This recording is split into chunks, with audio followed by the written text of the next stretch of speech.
about half of our grounds is what their company took up.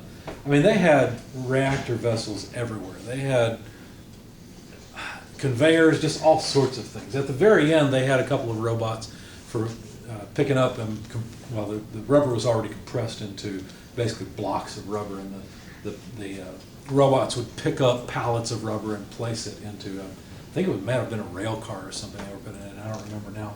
But this was a very long process. It took us practically the whole day to see the whole thing. So they had heat exchangers all over the place. They had all sorts of things.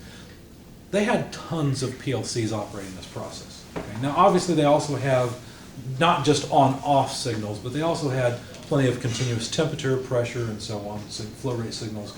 But they had plenty of on-off type of things as well. Do you think that would be convenient to run the wires for the process, say, miles from the PLC? Would that be a wise thing to do? No. That'd be horrible. Why would you want to do that? If each device required 2 wires, and this is called home running, because you're running wires from the signal devices all the way to the PLC. If you're home running devices a quarter of a mile each one, and you got 100 of them, that's a heck of a lot of wire. There's really no point in having that much wire. So there's something called remote I/O, which is this idea that you have basically an I/O unit that has a processor, but it's not really a PLC. No, that's the PLC. You have this device that has power input and output, but it doesn't really have a PLC. There's no brain here to make decisions about the input and output devices. Instead, what you have is some type of communication, most commonly Ethernet. Okay, so it used to be serial, but nowadays Ethernet's more common, where instead of having I/O modules directly on the PLC so that you got to run wires way out to the process, instead let's have a remote I/O module mounted close to the process where there's a whole bunch of sensors and input and output devices, so our wire length to the sensors and the output devices are very short, and then just communicate to the PLC about what the input and output's doing. Okay, and not just one input output, there's going to be thousands of them.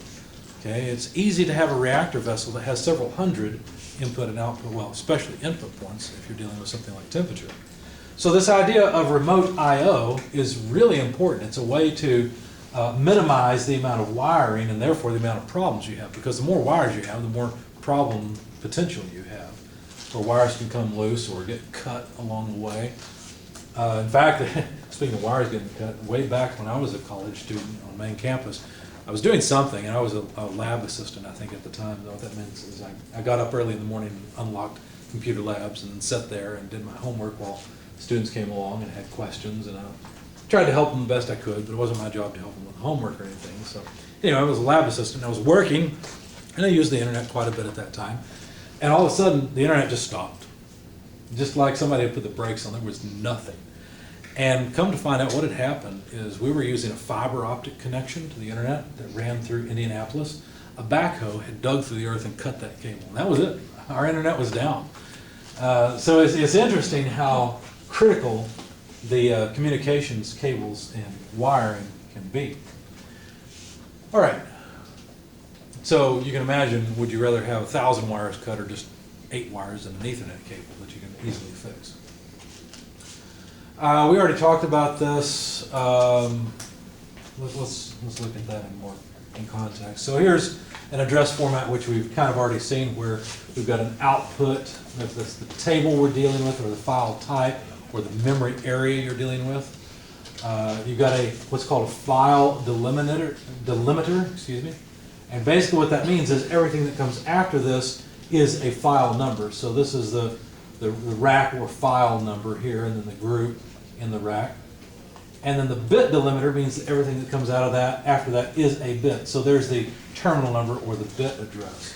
Now this is a full expansion, and you'll notice that Rockwell and Allen Bradley generally use this format, where you have, first of all, the file type, whether we're talking about an input, an output, a counter, a timer, a registers file that holds all of them, and then the particular one we're talking about, and then the bit number.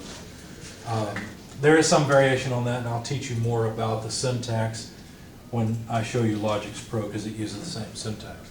But the basic idea here is that somehow we have to have particular input devices mapped to particular bits in memory so that we can access those bits in memory and look at them, see whether they're on and off, make decisions in the program about whether the output should be on or off, and then set that output in memory, which then corresponds to a particular output address to turn on a particular output device. Analog I/O is a little bit different. It uses a whole word of data. So if you have a thermocouple, for example, or some type of meter that gives you a continuous signal instead of an on-off signal, then you typically have dedicated points. Now at this time, where'd that PLC end up? Do I have it back up here? The brick? Over there. Thank you. I want you guys to grab your Click-Koyo PLCs. If you don't have it in front of you, go ahead and grab one. There's one sitting back here. We may have to have groups of 3 because a lot of people are here.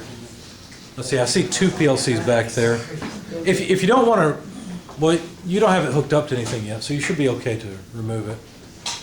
I was thinking people may have wired to it, but not yet.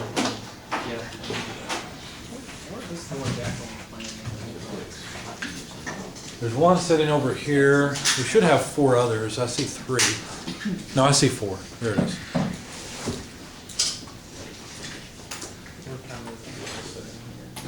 Okay, so everybody's got a PLC to look at. We may have, we got one group of 3. We haven't talked much about analog I/O yet. How many input points did you say they have again? I don't remember. Is it 4 inputs, X1 through X4? Okay, and then I thought they had 4 outputs also, right? Y1 through Y4. Do you notice there's some more down below that? Can you read off what it says? Are you talking about the 81? AD stuff, yeah. What all do they have? 81V, 81 bar. What is it? There's like a, 81V and then AD1 what? I think it's called bar. No, that's one I. That is I. It's an I. And then what's after that? 82V. Okay, 82V and then AD2I. You see that? What comes after that? ACOM. ACOM. Is it A1 or A2? There's no number. Does it say? Okay, ACOM. What else is there? Anything else, or are we done? DA1B. DA1, DV1, and then DVCOM probably, right? Or Nope. No. what does it say then? We have DA1V, DA1I, DA2V, DA2I. Okay. And that's it. Okay, all right. Do you know what those things mean? What do you think AD means? Analog to digital. So this is where you would have an analog input. Okay. Now, let me look on with one of you guys. So you've got AD1V. That means an analog to digital, channel number 1, voltage input. Whereas AD1I would be analog to digital input number 1, but a current input. You guys probably don't really know the difference, do you? Well, one is a voltage, the other one requires current. Let me give you a quick synopsis of that. This plant that we went and visited, American Synthetic Rubber, they're a classic chemical engineering process, okay?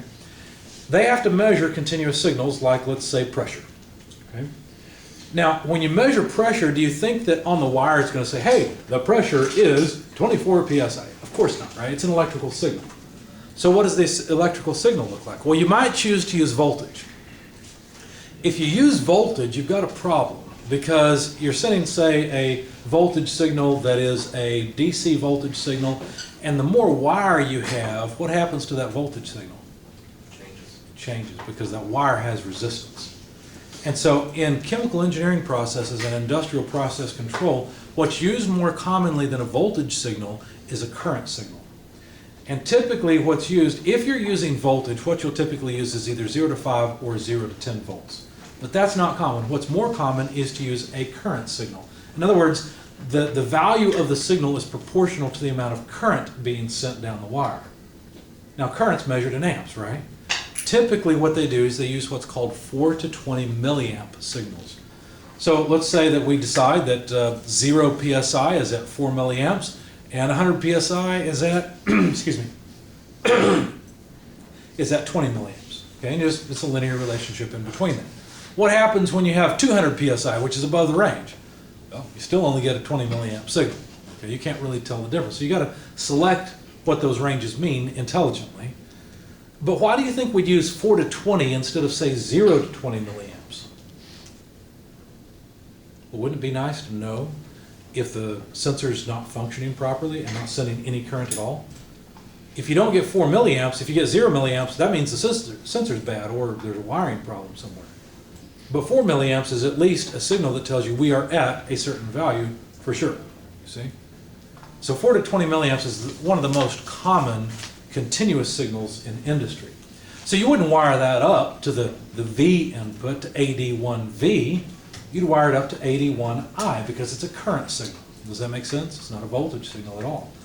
And the way that this works is the sensing device that's sensing pressure has its own power supply, and what it will do, let's say it wants to output and say, hey, I've got a 100 psi signal. Now we said that means I need to send 20 milliamps down the wire, right? What it will do is it will sense how much current it's sending and automatically increase the voltage until the proper amount of current is being sent. That way it doesn't matter how long the wire is or how much resistance is in that wire, as long as the power supply in the sensor is capable of generating high enough voltage, it will increase the voltage until 20 milliamps is being sent down the wire. And what will happen is, even as the resistance of the wire degrades the voltage, there will still be 20 milliamps going into the sensor on the PLC. Does that make sense? Or into the circuit on the PLC. Now I know this probably doesn't make a lot of sense right now, but we'll deal with it more again later, and it'll make more sense, I hope, then. But one point with these Click Koyos, you wouldn't wire up something to AD1V and AD1I. That is still only a single channel. It can either accept a voltage input or a current input, but not both. Okay, now the common is where you'd hook up the other wire, because if you want to send a current signal, you have to have 2 wires to do it. If you want to send a voltage signal, you got to have 2 wires to do it. Okay, I know this is a mechanical class, but one of the really important things you need to learn is there's always 2 prongs, right? If I plug in my computer and I don't even have a ground wire, I'm going to have at least 2 prongs, because there has to be a source of electrons at high electric potential and a place to return those electric ions at low potential, okay, or the electron. Anyway, so you'll notice we got 2 wires on each of these. We've got an input plus and an input minus. This will be like the common on your Click Koyo. I'm going to pass this brick PLC around again, and you'll notice in the upper right-hand corner there's an, let's see, IA SHD, IA0V plus, IA1V plus, IA minus, IA SHD. There's a bunch of stuff here. What is all this? Well, these are analog inputs. There's analog input 0, 1, 2, and 3. So this has 4 analog inputs. You can either choose the IASHD is a shield, because with an analog signal you have to shield it so that you don't induce current on the wire and change the signal. But I stands for analog input, A stands for analog, and then of course there's 0 and 1. The IA minus, this is the common terminal, kind of like this, for 2 different analog inputs. That's why there's only one of them. So you have 0, 1, and then IA, which is the common, and then 2, 3, and then a common for the 2, 3. So look at that as I pass it around. One last thing to notice is there is an analog output here, and it's OA for output analog shield, OA 0, one says V plus and the other one says I plus. In other words, this can output either a voltage or a current signal, and then there's a common at the end. Now, I don't know whether the analog inputs on this are for current or for voltage inputs. You'd have to look up the data sheet on this module, but I'll pass this around again and you can look at the analog I/O on the PLC. Now, if you think about it, if you're going to have a number coming into the PLC that represents a signal, say a pressure, that number can't be on-off, right? That wouldn't make any sense. Now we're back to discrete I/O. An analog input needs to have a range of numbers. And so now we can talk a little bit about resolution. But the idea is that we're not going to use a bit in memory. We're going to use a whole word, a whole 16-bit word to represent a number that represents the current level of pressure or temperature or whatever it is that we're measuring. Okay? All right, I don't want to talk about tag-based addressing. It's just another way to address, which is actually kind of like the way the Click Koyos do. You just label it X001 and you've got the particular input. A little bit later I'll show you in the Click Koyo software, probably later in the course, where you can go. There's a place where you can go, and what it'll do is it'll sense whatever modules the PLC has, and it'll show you the address range of all the modules. a really handy little tool, but I'll show it to you later. You can also get cards that operate as PLCs, basically turning a PC into a PLC. They're similarly hardened, and they're supposed to be used with PCs that are hardened. In other words, they are not so sensitive to temperature variations and dust and dirt and so on.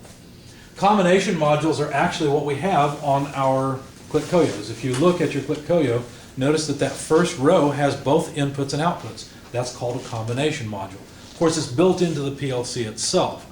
A lot of you have one extra module on your PLC, and it's an output module. You see that it's written output on it.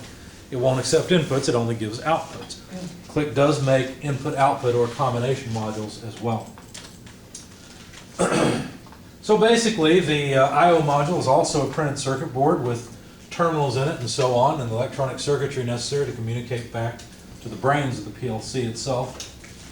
And I just showed you how most PLC modules have plug-in type terminals, and that's really nice, so you can replace the module itself if necessary. Most modules are either 8, 16, 32, or 64-point cards, again because of the binary system. And points just refers to how many different sensors you can wire up to it, or output devices. Now, high-density cards like this one that has 64 I/O, you can't really hook up a bunch of wires here. It'd be hard to have 64 screws hanging out here.